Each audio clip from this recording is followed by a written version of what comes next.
Capítulo 1. Introdução às redes. Vamos falar aqui um bocadinho sobre o que é o globalmente ligado. Ou seja, o que é que nos liga atualmente. Então, o mundo das redes é um mundo que sofreu uma grande evolução nos últimos anos e nestes 2 últimos anos, ou este ano e meio, em que vivemos neste sobressalto da pandemia, abriu-nos aqui um bocadinho os olhos para uma visão totalmente diferente da importância que as redes têm na nossa vida. A Cisco tem um vídeo, portanto, no NetAcad, nos recursos NetAcad, logo no início do capítulo 1, que é um vídeo que são as redes no nosso dia-a-dia, que fala muito bem sobre a forma como as redes se integraram na forma como nós vivemos. E quando eu digo vivemos, é em todos os espectros da nossa vida. Portanto, no trabalho, no lazer, na comunicação, nas relações familiares, em tudo, nós temos esta ligação profunda às redes e estamos aqui um bocadinho ligados à própria rede. Então, a este conjunto, a Cisco, como vamos ver um pouco mais à frente, chama a isto a rede humana, chama isto a rede humana. Então, aquilo que vivemos hoje em dia, nós não era possível imaginar, ou era difícil de imaginar para muitos de nós, há 20 anos atrás. Se calhar há 18 anos atrás havia pessoas que conseguiam projetar um bocadinho aquilo que iria acontecer 18 anos depois. Mas 20 anos depois era impossível. E estou a dar aqui um especial enfoque a estes 2 últimos anos, tendo em conta o contexto em que vivemos e tendo em conta a evolução que aconteceu. Portanto, nós em termos de rede, nós evoluímos mais nestes últimos 2 anos, ou evoluímos tanto nestes últimos 2 anos como deveríamos ter evoluído se calhar nos próximos 3 ou 4. Porquê? Porque de repente do engenho se fez arte, tendo em conta que tivemos que nos adaptar a esta nova realidade, seja ela do teletrabalho, que já existia, que não é nada de novo, mas massificado, empresas que não punham sequer esta hipótese, tiveram que se adaptar a isso, o próprio ensino, as próprias escolas acabaram por ter que se adaptar a tudo isto e, portanto, esta grande evolução que nós tivemos nestes 2 últimos anos, digamos que são o culminar dos 18 anos anteriores, falando aqui redondamente nestes 20 anos, são o culminar de tudo o que foi acontecendo gradualmente e progressivamente nos últimos 18. E nestes 2 últimos, a rede deu um boom absolutamente extraordinário. Então, a Cisco, neste slide, para além de nos remeter para um vídeo também muito interessante, que fala aqui um bocadinho sobre o que era a tecnologia antigamente e o que é a tecnologia agora, sendo que o antigamente, em termos informáticos, podemos falar há 20 anos atrás, e o vídeo é muito interessante também de ver em sequência do anterior, mas deixa-nos neste slide 2 perguntas, que é o que não teríamos sem a internet e o que será possível no futuro tendo a rede como plataforma. Isto é interessante que vocês reflitam um pouco sobre isto e que depois, para quem é professor, leve para as suas salas de aula estas 2 perguntas inquietantes. O que é que nós não tínhamos se não fosse a internet? E a resposta aqui é tantas coisas. E o que é que será possível no futuro tendo a rede como plataforma? Isso quem viver verá, não é? Porque, claro, estou a dar aqui respostas muito vagas, porque é mesmo isso. Cada um de nós terá com certeza que fazer uma reflexão e perceber, tendo em conta a experiência, tendo em conta a utilização que já fez, tendo em conta a sua necessidade, perceber um bocadinho o que é que não teria se não fosse a internet e o que é que nós vamos poder ter no futuro tendo aqui a rede como uma plataforma. Eu partilho convosco um exercício que fazia com os meus alunos já há uns anos atrás, em que eu dava-lhes um papel e uma caneta e pedia-lhes, e no topo da folha desse papel dizia simplesmente isto: descreva o que seria se amanhã não existisse ou deixasse de existir a internet. Qualquer coisa assim deste género. E era interessante perceber que naquela altura, isto já foi há uns anos, a internet não era nada daquilo que é hoje, portanto, ou melhor, já era um pouco daquilo que é, mas era muito pouco, portanto, a internet de hoje é incomensuravelmente mais evoluída e mais abrangente do que era naquela altura, e foi interessante perceber, e é interessante hoje, nos dias de hoje, perceber que já naquela altura, os meus alunos, a maior parte deles, ficava ali uns minutos em silêncio e completamente perdidos, só de imaginar o que era não existir a internet, não existir a rede global. E atenção, aquilo que nós temos hoje, que já existia naquela altura, nem de perto nem de longe era comparável. Portanto, já existiam jogos online, já existiam vídeos online, portanto, já existia um conjunto de coisas que existem hoje. Mas não era nem de perto nem de longe com a qualidade, a rapidez, a facilidade que existem hoje. E já naquela altura foi interessante perceber, ou é interessante perceber hoje, que naquela altura já deixava uns minutos os meus alunos completamente em silêncio, perdidos, sem conseguir imaginar, no fundo, o que é o mundo sem a internet. Ora bem, a internet, no fundo, faz com que tudo se aproxime. Ou seja, as redes basicamente quebraram as fronteiras. Portanto, deixa de haver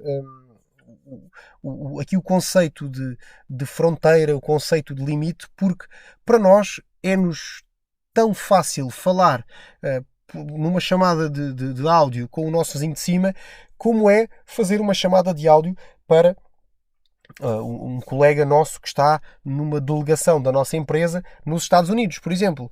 Para nós é-nos tão fácil ou é tão simples enviar um e-mail para um colega de trabalho no mesmo departamento, como é para o diretor-geral da empresa que está no Japão. Por exemplo, para nós é-nos tão fácil fazer upload de um ficheiro para um servidor que está em Portugal como para um servidor que está em Marrocos. É igual.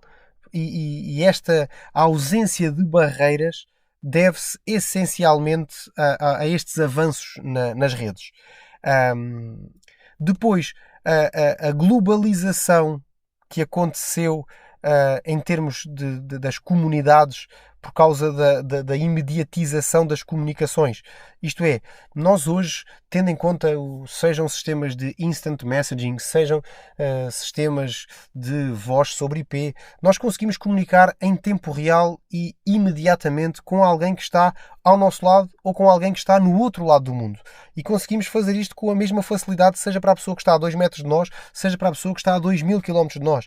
Isto é claramente um fator de globalização em termos de comunicação. Então é aqui que entra e volta que é um conceito que a Cisco chama ou usa, que é o conceito da rede humana, em que a rede humana para a Cisco é o reflexo do impacto que a internet e as redes têm nas pessoas. Então, a esta fusão entre rede, internet, pessoas, comunidades, a Cisco dá o nome de rede humana. Mas acima de tudo, o que eu destaco aqui neste ponto é sem dúvida nenhuma o título deste slide: sem limites. Não há limites. Nós, a partir do momento que nós abrimos uma janela de browsing, nós estamos ligados ao mundo e temos acesso a tudo.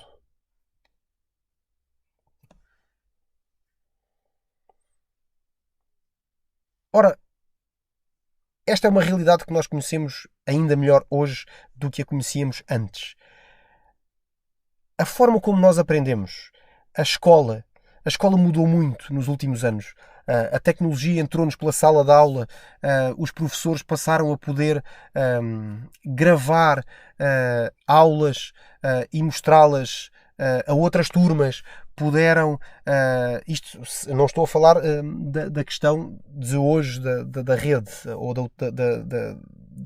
das aulas pela internet, estou a falar ou das aulas remotas, estou a falar simplesmente da tecnologia que evoluiu nos últimos anos, e nós passamos a ter pessoas que puderam gravar as suas aulas, puderam gravar os seus alunos a apresentar trabalhos e depois a poderem ver esses trabalhos com os alunos e poderem fazer uma crítica construtiva com os alunos a verem aquilo que tinham feito de errado, algo que há uns anos era impensável de ser feito, porque era preciso câmaras de vídeo, cassetes de vídeo, depois era preciso um videogravador, uma televisão, e hoje nós, com um simples smartphone, conseguimos ter acesso a isto. E nos últimos anos a tecnologia tem colocado à disposição da comunidade educativa inúmeros recursos. E nestes últimos anos, com a questão do ensino à distância, com o facto de nós termos aulas através da rede, através da internet, fez com que ainda mais se potenciasse a possibilidade de aprendizagem. Nós temos hoje um comboio em andamento, que é o comboio do ensino à distância, que eu, numa opinião muito pessoal, espero que não se perca,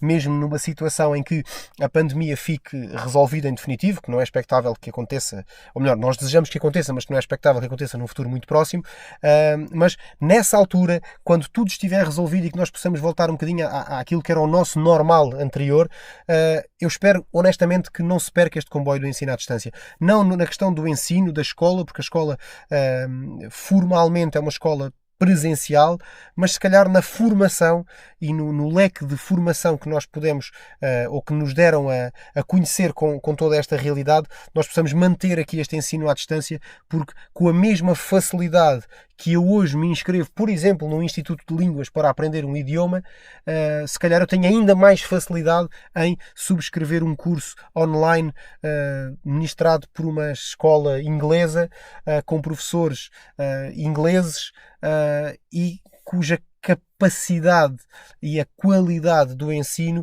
é igual à de um instituto de línguas aqui na minha cidade.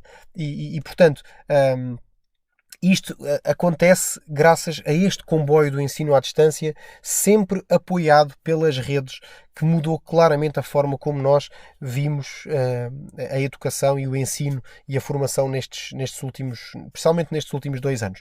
Então a Cisco também tem no NetAcad um vídeo muito interessante, que é a forma como as redes apoiam a nossa aprendizagem.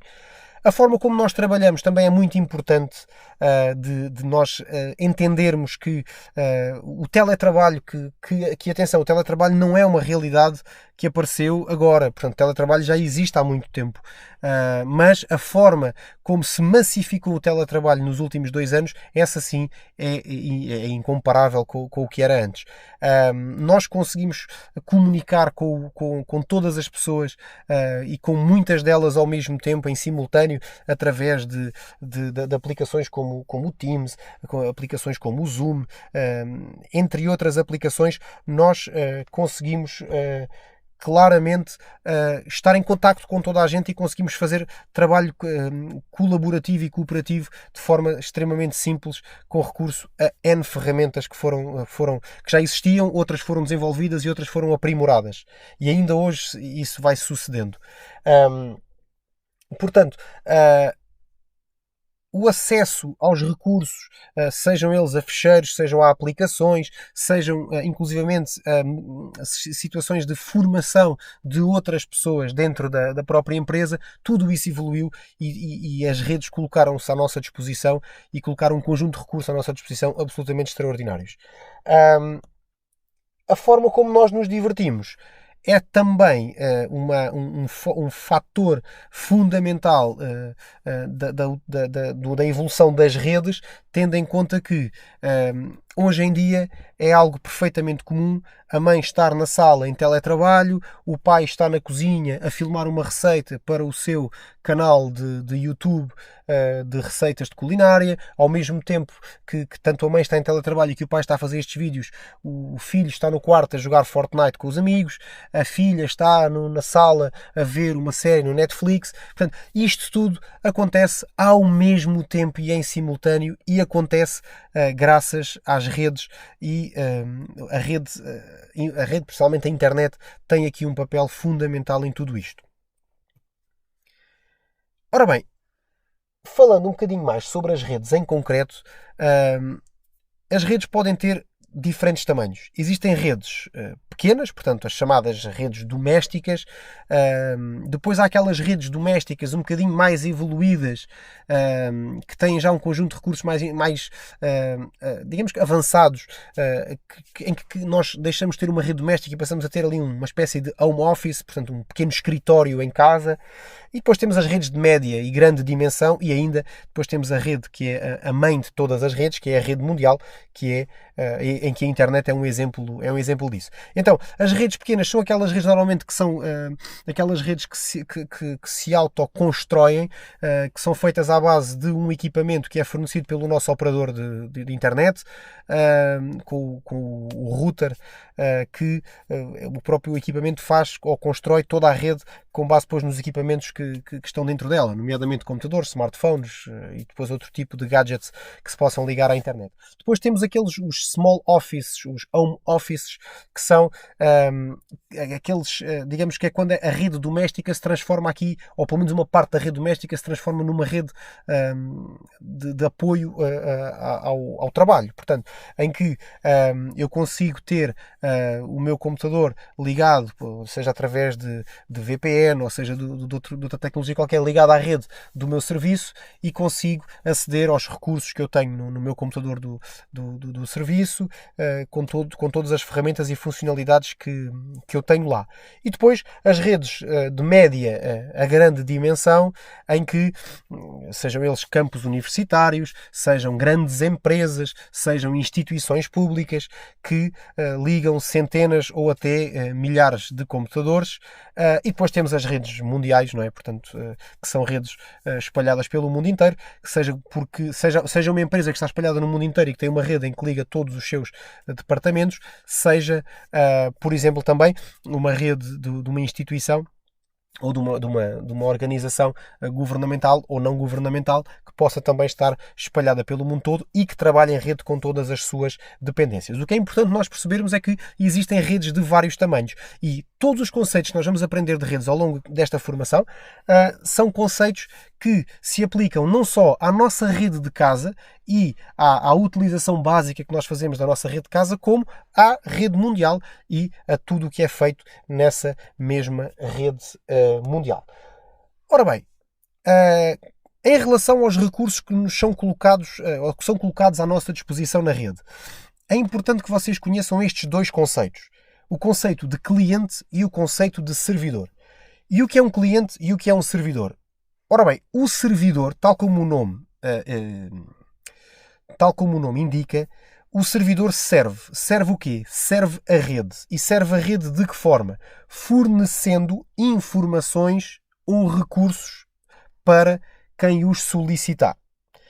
Exemplos de servidores: um servidor de e-mail, um servidor web, um servidor de impressão ou um servidor de ficheiros.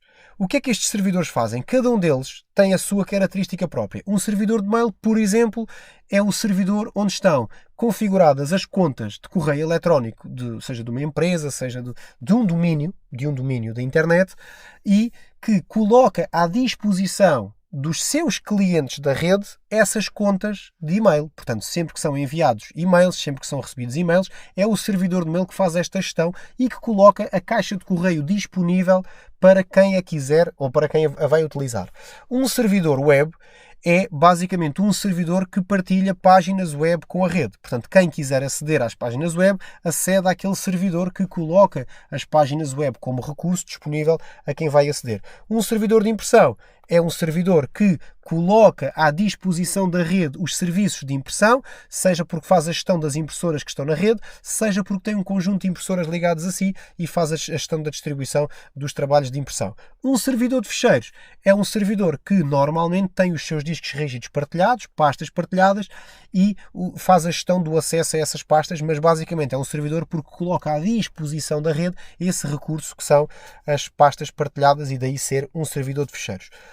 Os clientes da rede. O conceito de cliente é o oposto do servidor. Portanto, o cliente é aquele que vai usar o servidor, é o que vai obter recursos do servidor. Portanto, são computadores que fazem pedidos aos servidores e obtêm informações ou recursos desses servidores. Sejam eles um e-mail, sejam eles uma página web, sejam eles uma impressão, sejam eles o acesso a um ficheiro ou o upload de um ficheiro para esse servidor. Portanto, usando aqui os 4 exemplos anteriores do servidor de mail, servidor web, servidor de impressão e servidor de ficheiros, é basicamente um cliente. O cliente tem acesso a esses recursos destes servidores, sendo que existem outro tipo de servidores.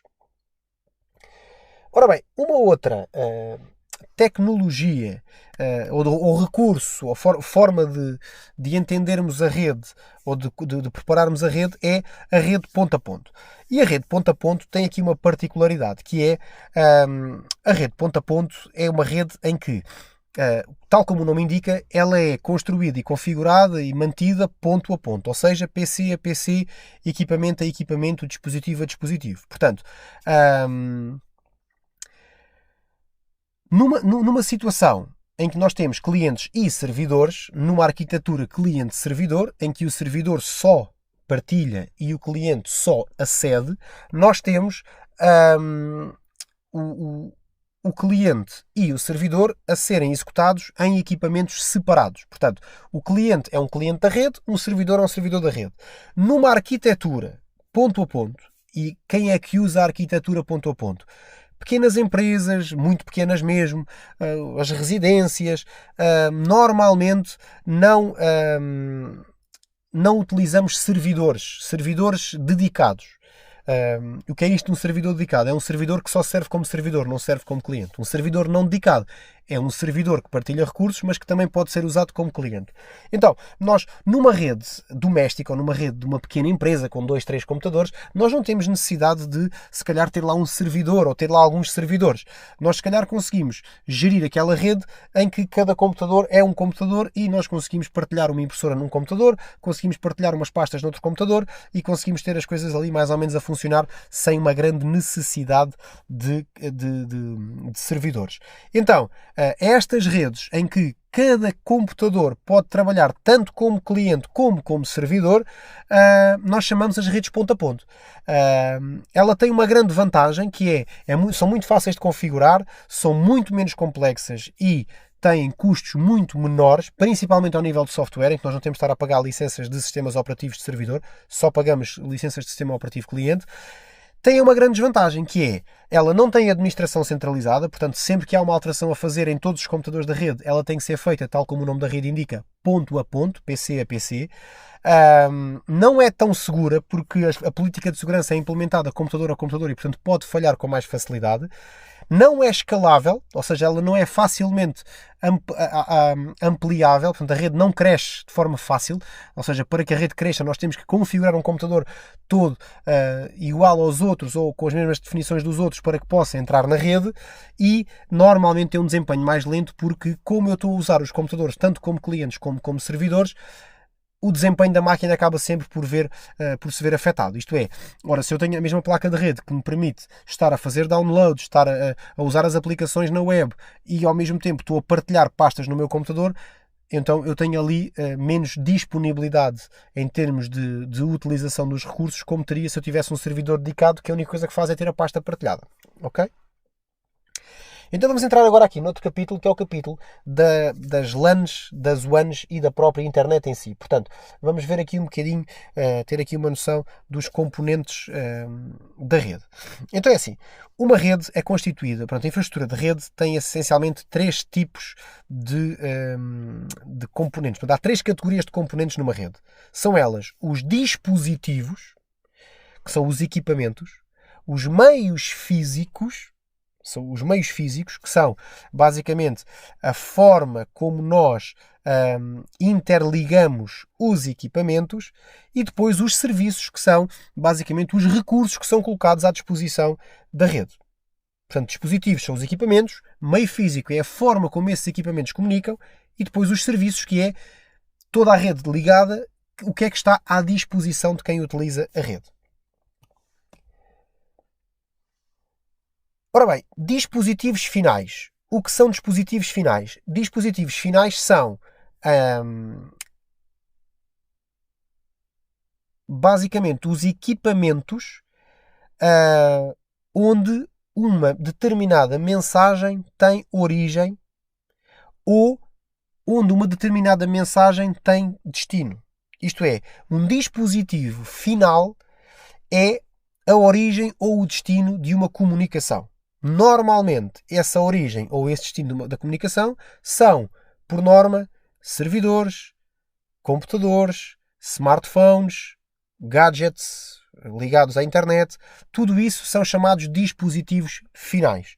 São eles que fazem pedidos à rede, são a origem da mensagem de pedido, e são eles o destino da mensagem. Ou seja, se há um cliente, um PC, que faz um pedido a um servidor, estamos a falar de dois dispositivos finais. O PC, que é a origem do pedido, e o servidor, que é o destino do pedido. E quando o servidor responde, é igual. O servidor passa a ser a origem do pedido e o PC passa a ser o destino do pedido. Portanto, mas tanto um como o outro são a origem ou o destino do pedido. Quando nós falamos deste tipo de comunicação, falamos da comunicação de ponta a ponta. Ou seja, a comunicação de um equipamento de destino para um equipamento de destino. De um dispositivo final para um dispositivo final. Ok? É chamada a comunicação de ponta a ponta. E os equipamentos que correspondem aos dispositivos finais, repito, são PCs, tablets, smartphones, servidores, dispositivos que podem ser a origem ou o destino da comunicação. Depois, pelo meio, existem aquilo que se chamam os dispositivos de rede intermediários, ou os intermédios. E o que é que são estes intermediários? São aqueles equipamentos que fazem a interligação entre as múltiplas redes por onde os dados passam, desde a origem até ao destino. São eles switches, routers, access points, firewalls, entre outros. O que é importante que nós saibamos nestes dispositivos intermédios? É basicamente fazer a gestão dos dados, ou seja, fazer aqui, permitir a passagem dos dados, seja porque regeneram e retransmitem os dados, neste caso os sinais, porque se estivermos a falar de cabos de cobre, são impulsos elétricos, portanto ele recebe e regenera e reenvia, mantém as informações sobre os caminhos que existem na rede para conseguirem encaminhar os dados de uma rede para a rede de destino, e ainda tem outra característica, que é a possibilidade de notificação sobre erros e falhas de comunicação. Isto são as três grandes características dos dispositivos intermédios. Portanto, regenerar e retransmitir os sinais, manter informações sobre caminhos e sobre a interligação entre diferentes redes para poder encaminhar os dados de umas redes para outras, e ainda a capacidade de notificação acerca de erros ou falhas de comunicação.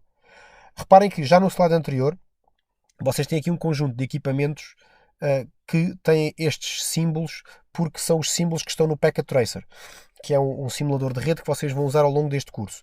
E aqui neste slide também têm os mesmos. E depois temos o meio físico de rede. Os meios físicos de rede são basicamente todas as possibilidades de comunicação entre equipamentos, sejam elas através de cabos de cobre, podem ser cabos coaxiais ou podem ser os cabos UTP ou STP, os de fibra óptica, que são os cabos cujo núcleo é um núcleo de vidro para transmissão de dados em impulsos de luz. Já agora nos cabos de cobre é por impulsos elétricos. E por fim, as ondas de rádio para transmissão sem fios, que é, digamos que, o terceiro meio físico da rede. Ora bem, a rede, em termos de representação, vocês têm aqui um slide que vos pode servir de guia para vocês conhecerem um bocadinho mais sobre os equipamentos do Packet Tracer. Ora, isto são print screens dos objetos do Packet Tracer, em que temos os dispositivos finais, são eles desktops, laptops, tablets, impressoras, dispositivos finais de telepresença, telefones IP, os dispositivos intermédios, como é o caso dos routers sem fios, os switches para LAN, os routers sem fios, os switches multicamada, portanto os chamados switch layer 3, e dispositivos de firewall. E por fim, as três formas de comunicação em termos dos meios físicos da rede. Os cabos de LAN, os cabos do WAN e ainda a ligação sem fios, a ligação wireless.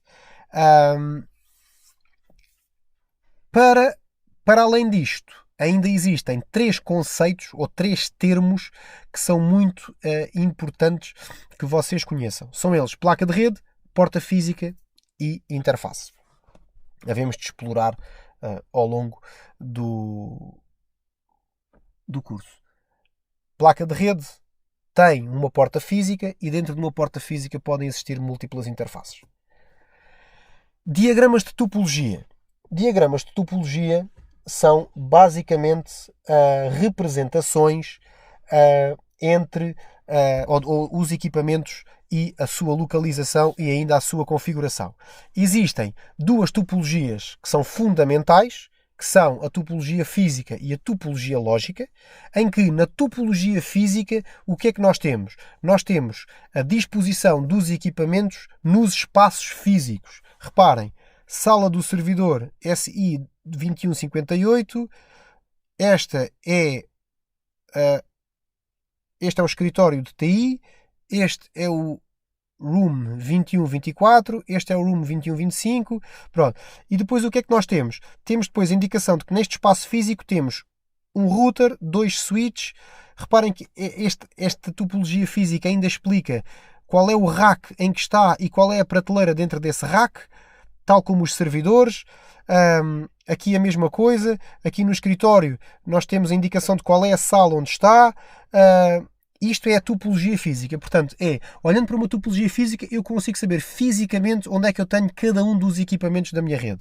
A topologia lógica pega na topologia física e retira de lá a localização física dos equipamentos e coloca-nos a localização lógica dos equipamentos. E o que é a localização lógica? São os endereços lógicos dos equipamentos, ou seja, os endereços IP. Nós vamos entender que os dispositivos computacionais têm 2 endereços, um endereço físico, que é o MAC address, e um endereço lógico, que é o IP. Então, a topologia lógica é, no fundo, a topologia física, retirando toda a componente física da localização física dos equipamentos e acrescentando a localização lógica, ou seja, os seus endereçamentos. Portanto, os seus domínios de endereçamento. Depois de chegarmos a este ponto, vocês no NetAcad têm uma atividade interativa muito interessante para poderem perceber aqui das representações e das funções de cada um dos componentes de rede. Poderão fazer este exercício que é muito interessante. Agora vamos falar sobre tipos de rede. Existem diferentes tipos de rede em função da sua dimensão. Existem 2 redes que são fundamentais que vocês conheçam, que são as LANs e as WANs. Em que as LANs são redes que abrangem uma pequena área geográfica e as WANs são redes que abrangem uma área muito maior. Existem outras, como é o caso das wireless LANs, as WLANs, que são as LANs sem fios, são as redes locais, mas sem fios, e ainda as MANs, que são as redes de área metropolitana. Ora bem, o que nós vamos fazer agora vamos olhar aqui para estas 2 fundamentais, que são as LANs e as WANs, um bocadinho mais em pormenor. Então, as redes de área local, que são as LANs, LAN significa Local Area Network, portanto, rede de área local, é uma rede que abrange uma área geográfica pequena. E o que é uma área geográfica pequena? Uma empresa, um escritório, uma casa, um prédio, tudo isso são considerados redes pequenas e todas essas são consideradas LANs. É uma rede que normalmente é administrada apenas por uma única empresa ou por uma única pessoa ou poucas pessoas e ainda fornece larguras de banda de alta velocidade para os dispositivos finais. Isto são as 3 características das redes LAN, das redes locais. As redes WAN, que são as Wide Area Networks, que são as WANs, WAN, Wide Area Network, portanto, redes de área alargada, basicamente são redes que interligam várias LANs em grandes áreas geográficas, entre cidades, entre estados, entre países. São geralmente administradas por prestadores de serviços, muitas vezes por vários prestadores de serviços, porque são redes que funcionam dentro do nosso operador de telecomunicações, e normalmente elas fornecem links de ligação mais lentos do que as redes LAN. Um grande exemplo de uma WAN é a internet. A internet é provavelmente o expoente máximo das redes de área alargada, porque basicamente a internet é, como este desenho representa aqui, um conjunto de múltiplas redes interligadas umas com as outras. Estas redes depois têm determinados mecanismos para que possa haver aqui uma gestão dos caminhos entre as múltiplas divisões ou subdivisões que esta rede vai tendo, para que a comunicação seja o mais eficiente e o mais rápida possível. Mas no fundo, a internet não é nada mais nada menos do que um conjunto de milhões de LANs ligadas umas às outras e com equipamentos ali pelo meio que fazem a gestão desta comunicação e a gestão das rotas para que os dados vão da origem ao destino o mais rápido possível e com o mínimo de constrangimento para quem está a fazer a comunicação e para os demais equipamentos. A internet não é ela não existe fisicamente num espaço, portanto a internet existe, podemos dizer que ela existe fisicamente num espaço, esse espaço é o planeta, não é? É o planeta e o espaço, tendo em conta as comunicações por satélite. Mas a internet, acima de tudo,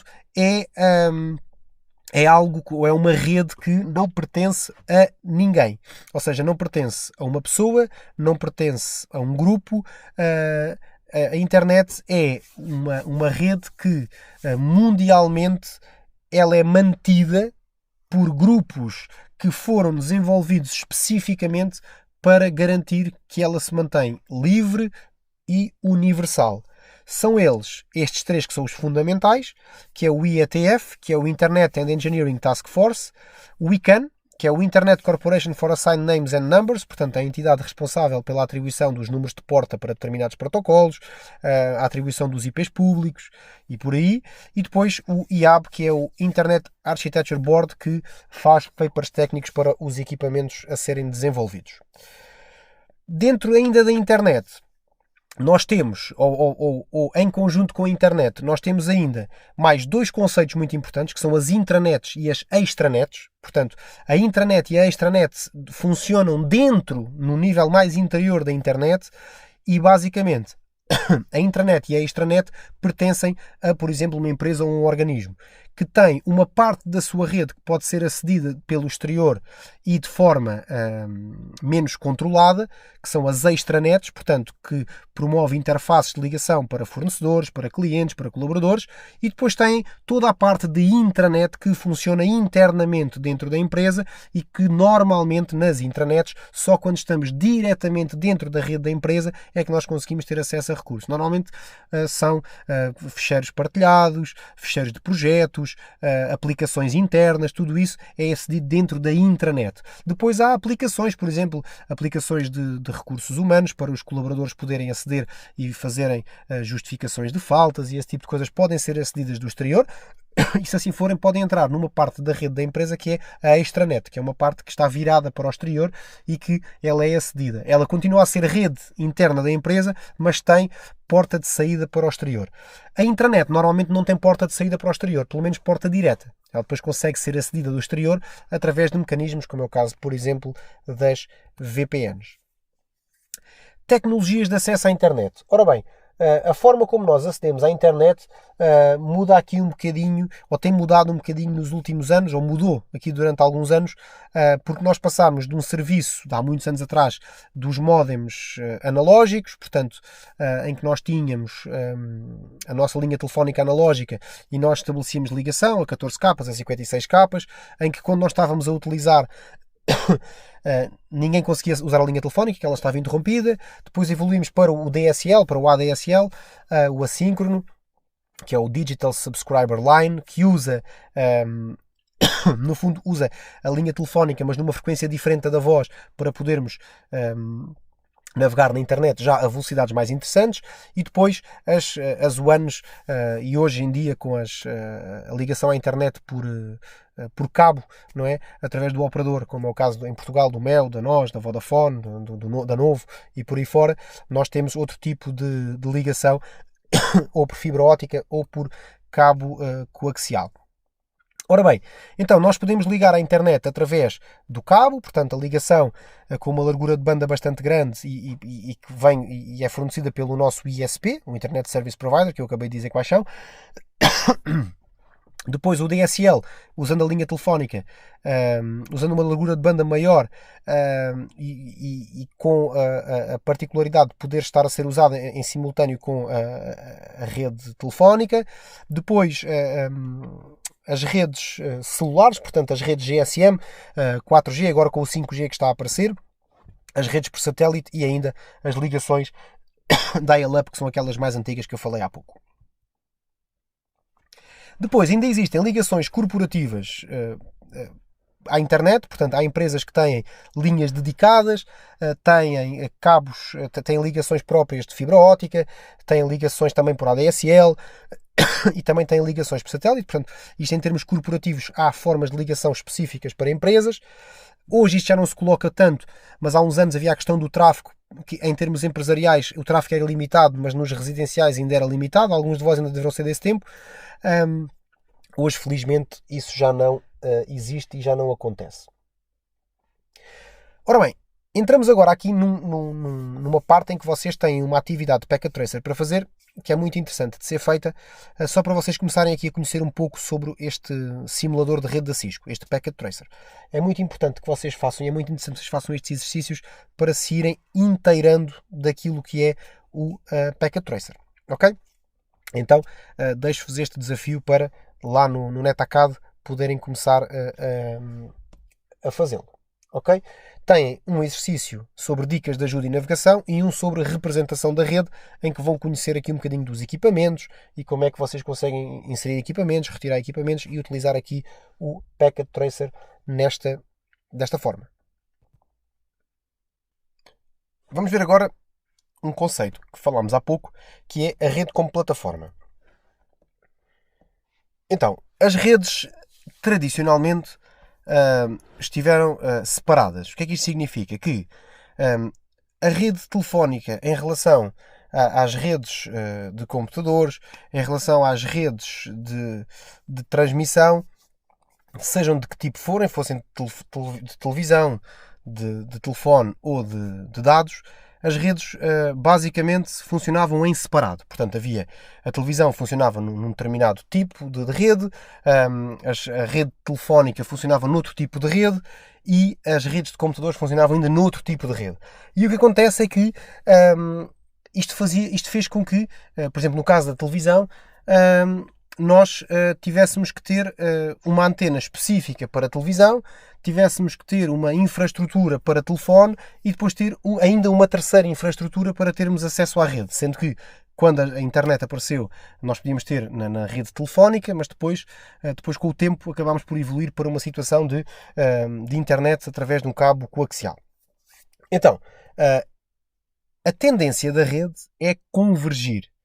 E o que é isto da convergência das redes? Portanto, redes convergentes são redes que, na mesma infraestrutura, conseguem interligar diferentes serviços, como é o caso que nós temos hoje. Vocês, se olharem para o vosso router do operador que têm em casa, vocês vão encontrar um router que permite a comunicação destas três redes em separado que vimos neste slide, numa única rede convergente, em que vocês conseguem ter o vosso telefone através de VoIP, o vosso serviço de televisão e ainda o vosso serviço de acesso à rede de dados da internet. Então, quando nós criamos uma infraestrutura de rede para suportar diferentes tipos de comunicação, nós chamamos a isto uma rede convergente. A arquitetura da rede. Quando nós falamos na arquitetura da rede, falamos sobre as tecnologias que apoiam esta infraestrutura de modo a que seja possível a transferência dos dados através da rede. E uma rede, para ser considerada uma rede confiável, ela assenta em 4 pilares fundamentais. São estes 4 pilares que vocês veem aqui neste diagrama: tolerância a falhas, escalabilidade, qualidade de serviço e, fundamentalmente, segurança. Vamos ver cada um deles. O que é uma rede tolerante a falhas? Uma rede tolerante a falhas é uma rede que consegue manter-se em funcionamento, ainda que possa ser de forma limitada, em caso de falha. E o que é que as redes confiáveis trazem em termos de confiabilidade, ou melhor, trazem em termos de tolerância a falhas. Normalmente, redundância. Reparem neste diagrama. Nós temos ligações redundantes à internet. Nós temos 2 routers que fazem a ligação e, se algum deles falhar, os equipamentos da rede conseguem perfeitamente encaminhar os dados para outro equipamento que, ainda que possa ficar um pouco mais congestionado, consegue assegurar a transmissão. Então, uma rede tolerante a falhas é uma rede que tem redundância de equipamentos e de ligações suficiente para, caso aconteça uma falha num equipamento, a rede toda não fica colocada em causa. E esta é a principal característica da tolerância a falhas de uma rede confiável. Escalabilidade. A escalabilidade de uma rede mede-se na sua capacidade de poder crescer, causando o mínimo de constrangimentos à restante rede. Isto é, imaginem, por exemplo, uma situação de eletricidade. Ora, sempre que se mexe com eletricidade, nós, por norma, não se trabalha com eletricidade mantendo um quadro elétrico em carga. Portanto, nós temos que o desligar. Então, vocês agora imaginem que uma empresa precisa ou cria um anexo ao lado das instalações da empresa, portanto, expande o edifício da empresa e, para fazer a instalação elétrica, fazendo aqui uma comparação um bocadinho absurda, mas só para vocês terem uma ideia, tem que desligar o quadro elétrico enquanto está a ser construída toda a infraestrutura elétrica. Ou seja, isto não faz qualquer sentido porque a empresa não está preparada ou a rede elétrica ou a sua instalação elétrica não foi criada de forma escalável. Isto é, ela obriga a que nós tenhamos que desligar o quadro elétrico para que a rede elétrica, portanto a instalação elétrica, possa crescer. Isto não faz qualquer sentido. E nas redes é igual. Portanto, não faz qualquer sentido que, porque eu agora preciso de aumentar a minha rede para a nova sala que eu criei num espaço que era de armazém, que agora foi transformado em sala de investigação e desenvolvimento, eu agora preciso que a minha rede chegue lá, mas eu, para fazer a infraestrutura para lá, vou ter que desligar toda a rede enquanto estou a construir. Isto não é um exemplo típico de uma rede escalável. Uma rede escalável é uma rede que eu consigo aumentá-la, lá está, consigo ligar esta nova sala de investigação e desenvolvimento à rede que já está em produção, sem causar qualquer tipo de constrangimento. Portanto, e quando a rede é escalável, portanto, quando a rede está preparada para crescer, ela cresce de forma natural. Portanto, sejam ela porque existem já pontos de rede suficientes, seja porque o espaço de endereçamento já contempla endereços que agora não estão a ser usados, mas que mais tarde podem vir a ser usados, porque eu hoje tenho 5 computadores em cada sala e de hoje para amanhã preciso ter 10 computadores em cada sala e, portanto, facilmente eu consigo ligar mais 10 computadores e, portanto, tudo isto são características de uma rede confiável e a escalabilidade é uma delas. Qualidade de serviço. A qualidade de serviço, também conhecido como QoS, Quality of Service, é basicamente uma característica que as redes hoje utilizam muito. E o que é isto do QoS? O QoS não passa de um conjunto de configurações que nós fazemos nos equipamentos da nossa rede. E o que é que estas configurações nos trazem de novo? Trazem-nos que nós conseguimos garantir que diferentes serviços da rede têm prioridades diferentes na rede. E serviços de máxima sensibilidade nunca serão postos em causa por serviços, por exemplo, fúteis. O que é que isto significa? Imaginando que há uma empresa que tem um conjunto de aplicações que funcionam sobre um determinado protocolo e que durante muito tempo a empresa tinha problemas de pessoas que navegavam na internet, que usavam redes sociais, que usavam plataformas de streaming de vídeo, faziam com que o tráfego da rede fosse tão grande que quem queria trabalhar naquele momento não conseguia trabalhar porque a largura de banda estava quase totalmente ocupada por aqueles serviços. simplesmente porque aquelas pessoas entravam ao serviço, ligavam, por exemplo, um YouTube, punham música a tocar e não queriam saber de mais ninguém e estavam ali a fazer o seu trabalho a ouvir a sua música do YouTube. Ora, uma empresa não se pode dar ao luxo de ter os colaboradores a não conseguirem trabalhar porque outros estão a ouvir música. E então, é neste tipo de redes que nós podemos implementar o QoS. O QoS é um conjunto de configurações que faz com que sejam definidas regras de prioridade e aplicados critérios de priorização de tráfego em detrimento de outros. Isto não invalida que, no momento em que a rede não tem qualquer tipo de utilização e há um colaborador a usar o YouTube, ele possa usar toda a largura de banda disponível para o seu YouTube. A questão é que, no momento que entra naquela rede tráfego que é considerado prioritário e que tem uma percentagem da largura de banda afeta a si, automaticamente a largura de banda para o YouTube fica reduzida, mantendo aquela taxa de tráfego para aquela aplicação que é considerada prioritária e assim nunca deixando de funcionar. O QoS também é uma característica das redes confiáveis. E depois, por fim, a segurança. A segurança passa por dois grandes níveis. O nível da segurança física dos dispositivos da rede, portanto, os equipamentos estarem devidamente fechados e trancados dentro de locais próprios e estarem em salas próprias sem acesso de pessoas estranhas ao serviço ou à rede. E depois, claro que dentro da segurança dos equipamentos e dentro da segurança da rede interessa também ter o acesso apenas a pessoas autorizadas e por isso a gestão de passwords, a gestão de utilizadores é fundamental.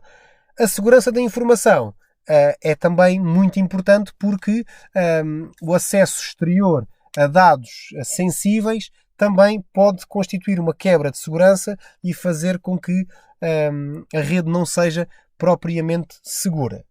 Então, a segurança tem três metas fundamentais. A confiabilidade. O que é que significa? A confiabilidade é que apenas a quem se destinam os dados é que chegam os dados, portanto, ou seja, os dados são lidos apenas pelos destinatários dos mesmos. A integridade, ou seja, os dados que foram pedidos são os dados que efetivamente chegam ao destinatário e não vêm adulterados nem alterados, e ainda a disponibilidade, que é sempre que um utilizador quer ter acesso aos dados, eles estão lá para que ele possa aceder. Portanto, confiabilidade, integridade e disponibilidade. Ora bem, o ambiente de rede em constante mudança. O que é isto do ambiente de rede em constante mudança? Ora, ao longo dos últimos anos têm surgido novas tendências dentro da utilização das redes. E estas tendências são a colaboração online, a comunicação por vídeo, a computação em nuvem e depois um outro conceito que é o BYOD, que é o Bring Your Own Device, que o próprio colaborador leva o seu equipamento para dentro da empresa e usa-o ao serviço da sua função. Ora bem, o BYOD é muito interessante porque faz com que as empresas não tenham que investir neste tipo de equipamentos, mas também garantem que o colaborador utiliza um equipamento com o qual já está familiarizado e ambientado e a única coisa que ele faz é trazê-lo para a empresa e utilizar e colocar o equipamento ao serviço da própria empresa. E então isto é feito através de notebooks, netbooks, tablets, smartphones e readers e por aí fora. Em termos de colaboração online, isto hoje é uma realidade que todos nós passamos a conhecer com muito mais facilidade.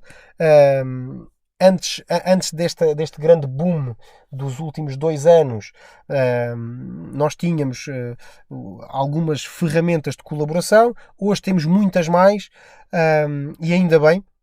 E cada vez elas são mais interessantes. A Cisco tem uma que é o Webex, que é muito interessante também. Depois também há o Microsoft Teams, entre outras. A própria comunicação por vídeo, que há uns anos era uma coisa quase exclusiva da televisão e dos meios de comunicação social, hoje é algo que todos nós temos na ponta ou na palma das mãos através de smartphones. A Cisco também tem uma solução para isto, que é o Telepresence, que permite aqui uma ligação, tal como está aqui nesta imagem, portanto um bocadinho fantasiada, mas é um bocadinho assim que funciona, portanto, para fazer videoconferências. E a computação em nuvem, que sem dúvida que é talvez a grande evolução e para onde a rede mais vai evoluir e caminhar nos próximos anos. O cloud computing permite que nós possamos ter cada vez mais os nossos dados e as nossas informações, nossas pessoais e profissionais, em sítios, portanto, em clouds que nós podemos aceder em qualquer parte do mundo. E as redes e as clouds têm evoluído muito nos últimos anos e a quantidade de serviços que são colocadas à nossa disposição nessas clouds são cada vez maiores. Portanto, as clouds dividem-se essencialmente em 4 tipos. Portanto, existem as clouds públicas, em que os serviços e as aplicações são disponibilizados para quem quiser subscrever. As particulares, portanto as privadas, em que são clouds, por exemplo, de empresas, ou por exemplo de governos, em que só os membros ou os utilizadores, determinados utilizadores, é que conseguem aceder aos serviços dessa cloud. Depois clouds híbridas, que têm uma parte pública e uma parte privada. E ainda depois clouds personalizadas, que são feitas à medida das necessidades de algumas empresas. A computação em cloud traz-nos aqui uma realidade muito interessante.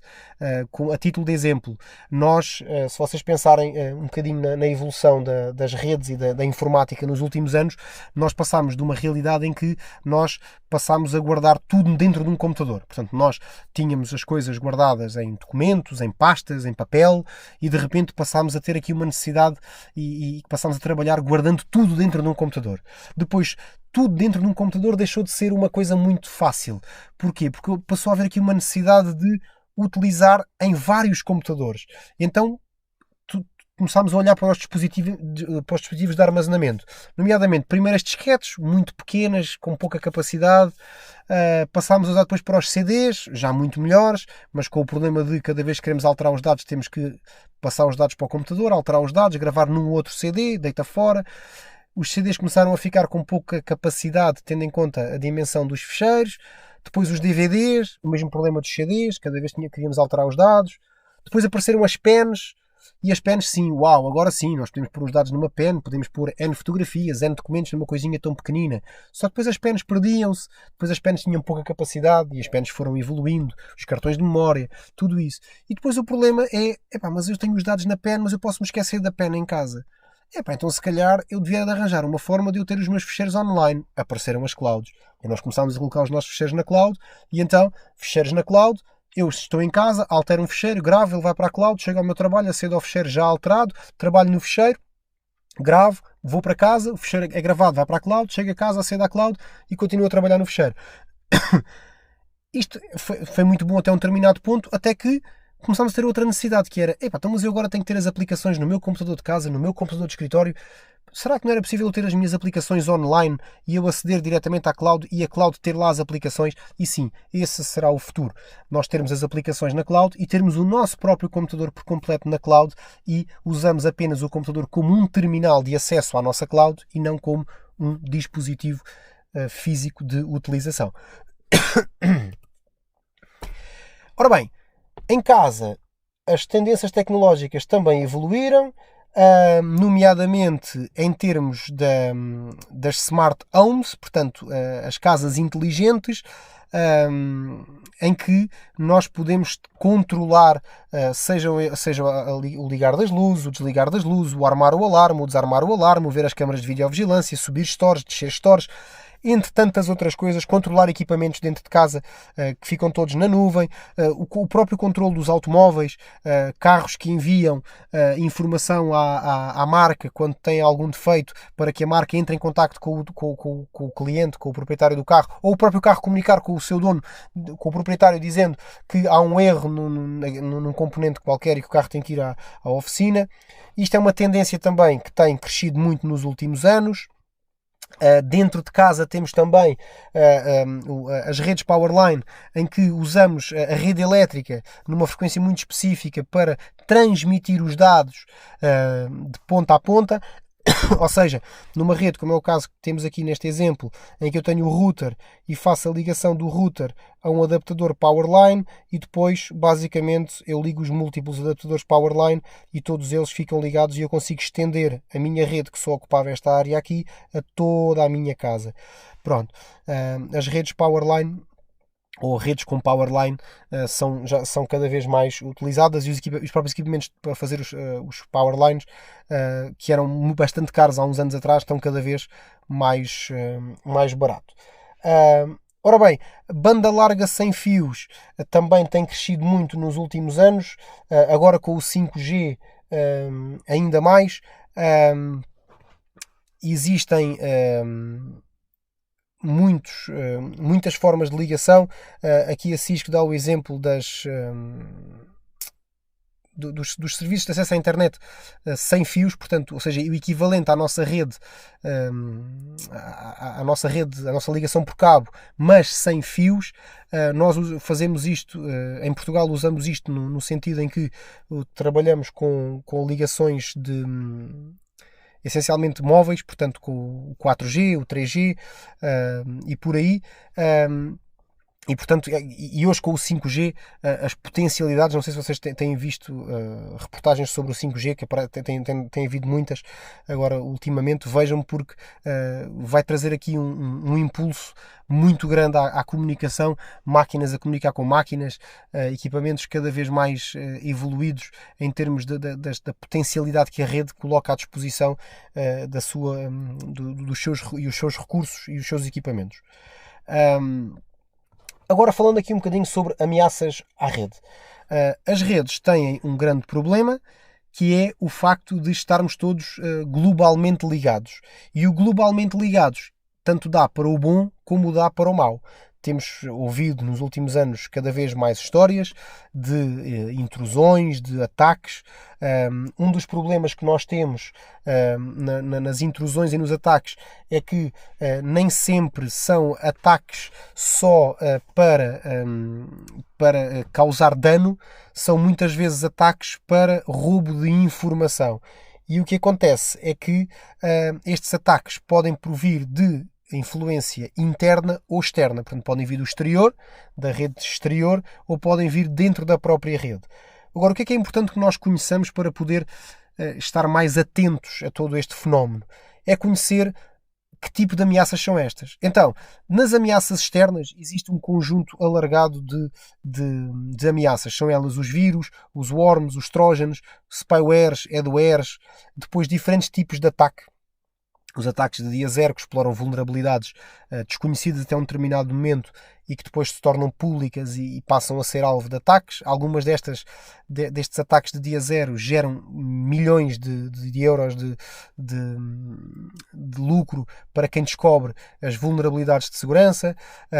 Ataques por parte de piratas informáticos, ataques de negação de serviço que deixam serviços em baixo, interseção e roubo de dados, como é o caso, por exemplo, do Man in the Middle, roubos de identidade, entre outros. Isto são as ameaças que podem vir do exterior. Porquê é que é importante que nós as conheçamos? Porque só conhecendo as ameaças é que nós nos conseguimos proteger. E depois as ameaças internas. Muitas delas podem não ser intencionais e outras podem ser intencionais, mas podem ser provocadas por nós. Que é o caso, por exemplo, da estratégia do BIO, do Bring Your Own Device, em que o colaborador traz o seu computador para a empresa e dentro do computador do colaborador nós não fazemos ideia do que lá está. Nos computadores da empresa somos nós que os preparamos, nós sabemos perfeitamente o que é que lá está. No caso dos computadores que vêm do colaborador, nós não temos acesso a tudo o que lá está e não sabemos o que lá está. Pronto, em termos de ataques internos, depois ainda há tantas outras ameaças, como é o caso de roubo de identidade, normalmente pessoas que acedem a recursos que não têm permissão para aceder porque sabem as passwords de colegas.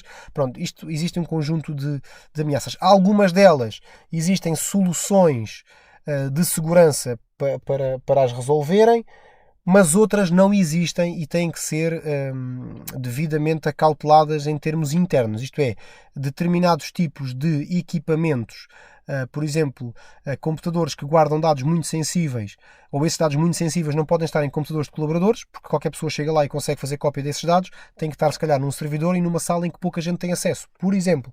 E este tipo de soluções de segurança não passam normalmente pela aquisição de equipamentos físicos ou equipamentos de software para proteger. Portanto, muitas soluções de segurança passam efetivamente por se comprar uma firewall, por se comprar um antivírus, por se comprar um anti-spyware, por reconfigurar uma firewall. Passam efetivamente por aí, muitos dos ataques. Mas também há muitos ataques que passam por a reformulação da forma de colaboração entre colaboradores. Passa aqui a redundância. Ou seja, muitas vezes nós temos que entender de que forma é que nós expomos determinados recursos a tantos colaboradores sem necessidade, porque algum deles em algum momento pode ter acesso a eles e pode ou apagá-los e destruí-los, o que é catastrófico, ou pode roubá-los e vendê-los à concorrência.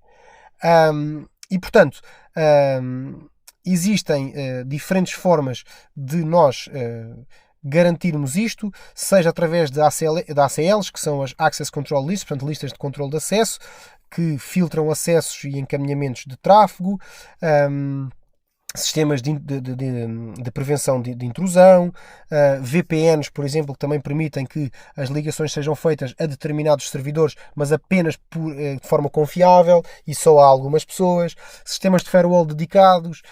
Enfim, há aqui um sem número de formas de nós podermos garantir segurança.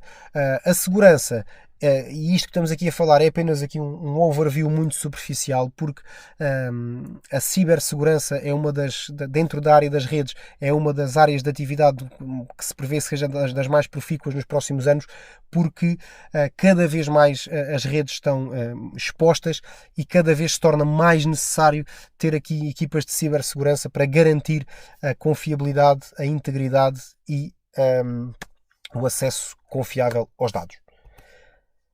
Ora bem, arquiteturas de rede Cisco, para terminarmos, a arquitetura da rede é essencialmente um conjunto de características que tornam a rede convergente e confiável. Quando falamos em arquitetura de rede, falamos em dispositivos, ligações, produtos, serviços que são integrados para dar suporte à utilização e ao funcionamento seja dos serviços, seja de uma empresa na sua atividade normal. Em termos das redes que a Cisco constrói, a arquitetura das redes Cisco baseia-se essencialmente em dois equipamentos. São os routers e os switches, que são dispositivos intermediários na rede e que permitem a interligação de todas as redes umas com as outras para que a comunicação entre os dispositivos finais seja eficiente.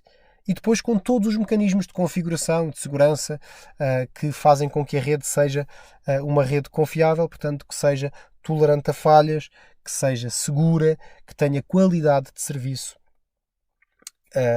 e que seja escalável. Então, este foi o capítulo 1 do CCNA 1.